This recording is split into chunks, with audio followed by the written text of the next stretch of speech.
Hi everyone, my name is Titi from Hebei University, China, and Technical University of Denmark. I would like to present my research. The title is Span-soldier migration in three-dimensional current-induced SCOUR beneath submerged pipeline. The detailed work has been published, which is interest in coastal engineering. The outlines of this presentation are as follows. First is introduction of the background. Marine pipelines are commonly used to transport water, sewage, gas, oil, of which safety attracts much attention from the coastal engineers. The main threat to the pipeline is the scour. Scour beneath a pipe will lead to free spanning regions, increasing structural fatigue. So, the 3D scour around pipeline is an important topic to investigate. Regarding this topic, most of the previous studies focused on the scour in two-dimensional space.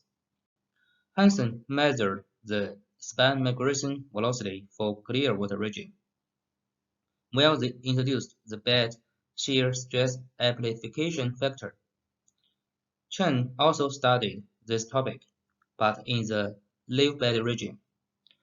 Wu and Chu focused on this topic in the clear water region based on four potential influential factors. Most of the previous studies, including Hansen and Chen, argue that shear parameter is the most important factor that governs the scour process, which is contradicted to the research by Wu and Chu, who suggested Froude number is a key factor.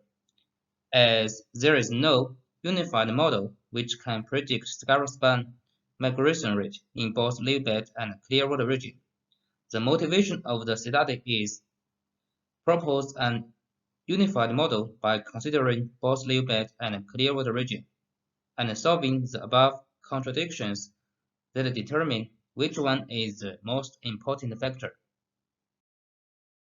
This is the sketch map of the 3D pipeline scour. At the beginning, we dig a small hole at the center of the pipe to control the starting point of scour propagation. When the flow passing through the pipe, scour happens. The scour hole develops both in the vertical and horizontal direction. Primary velocity of the span migration, which propagates faster, would be found at the early stage of scour, and the secondary velocity, which propagates lower, is found at the later stage. This figure shows the flume for the experiment. The middle is the measuring section. A partially embedded pipeline spanning the full width of the flume was placed along the middle of the measuring section. It is supported by two steel rails in the flow direction.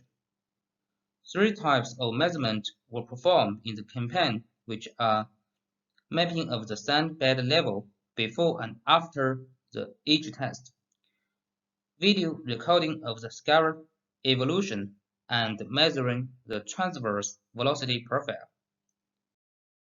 One small hole was prepared at the middle part of the pipe.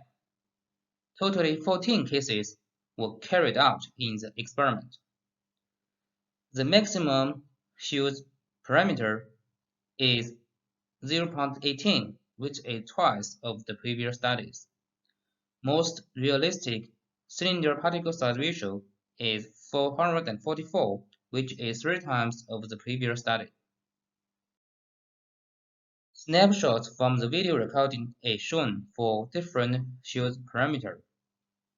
It is shown that at one given time, which is t equals 1,280 seconds, the length of the scour span increases with increase of shear parameter. It is reasonable because the relatively large shear parameter means a strong flow, which causes a faster span migration.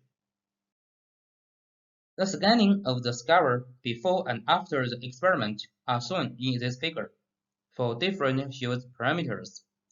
It illustrates that the larger Hughes parameter corresponds to the more changes of bed morphology. One reasonable model would be proposed based on the dimensional analysis. First is for the low bed condition. At its beginning, we expect the span migration has relations between non-variables. Their shear velocity, effective gravitational acceleration, pipe diameter, viscosity, particle size, embedded depth, and porosity and water depth.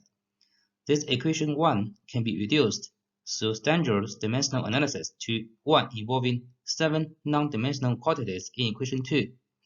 We combine theta and the critical Hughes parameter theta c and neglect Froude number because the Froude number is relatively small and the SCOUR happens at the bottom of the water where Froude number is a parameter relating to water surface. The porosity is also neglected as it is roughly constant, equals 0.4. This reduces the above relation to equation 3. Next, for the physical consideration, the difference in the rate of sediment transport, leaving and entering SCOUR hole would be equal to the erosion rate. Based on the bed load sediment transport description, equation 4 can be formulated as equation 5. By Taylor expand equation 5 at theta minus theta c equals 0, we got equation 6. For the large theta minus theta c, equation 5 turns to equation 7. By combining equation 6 and equation 7 to get equation 8, we can expect equation 8 is very near to equation 5 for small and large theta minus theta c. By adopting the amplification factor alpha equals 1.88 and theta c equals 0.045, equation 8 can be approximately expressed as equation 12. This figure shows the comparison between equation 8 and equation 12. We can find that they are approximately the same for the large and small theta minus theta c. Furthermore, by considering the pipe embedded depth dependence, the propagation velocity can be expressed as equation 15, which is our new proposed model. The unknown coefficients would be determined based on the experimental data. Firstly, we neglect the E over D dependence. The comparison between the prediction model and the experimental data is shown in the current figure. This figure shows the span migration velocity increases with the increase of the Hughes parameter. Some scatters occurs around the prediction. This is because of the neglection in the E over D dependence. By dividing gamma theta minus theta c, we try to find the E over D dependence on the migration velocity. This figure shows that the span migration velocity decreases with the increase of the pipeline embedded depth. This figure also shows that self-buried phenomenon, which means span migration ends, would occur when E over D exceeds 0.8. We replot the comparison between our model and the data. By considering E over D dependence, it shows that the data sets reasonably clustering around the prediction line. The model are largely improved. This slide shows the video recording of the span migration. This shows when the SCOUR hole is small, much sand suspension would occur around the span soldier. This would lead to the faster SCOUR propagation and the primary velocity. When the hole is large, the suspension is less obvious. The primary velocity is due to the greater flow contraction and 3D flow structure during the initial stage.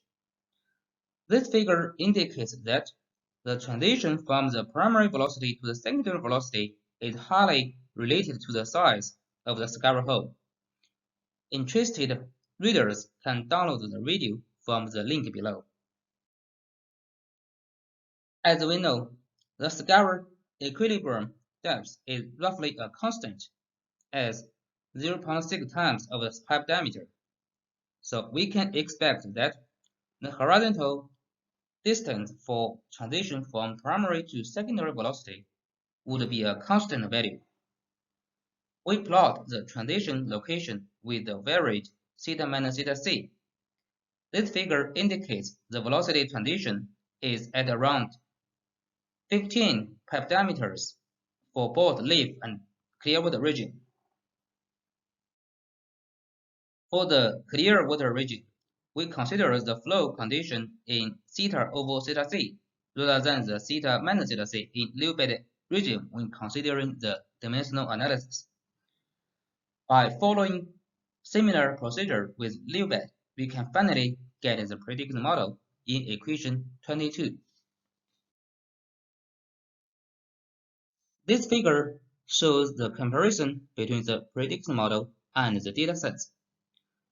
This shows the model performs well in predicting the span migration velocity. It involves the clear water region and the leaf bed region. Therefore, it is a first unified model for predicting the migration velocity. We further plot the data with the Froude number by considering the dependence of E over D, theta, pipe diameter, and find that there is little residual dependence from the Froude number. Here is the conclusion. The main contribution of this work is to propose a unified prediction model of span migration for both clear water and leaf bed region, and solve the contradiction in the previous studies that shear parameter would be the most governing factor for the span migration phenomenon. This figure shows the summary of our model. This means if we know the pipe diameter, pipe embedded depth, particle size, flow condition, we can predict the SCOUR span migration rate in a very easier way. Here is some happy time in doing experiments. Thank you for your listening.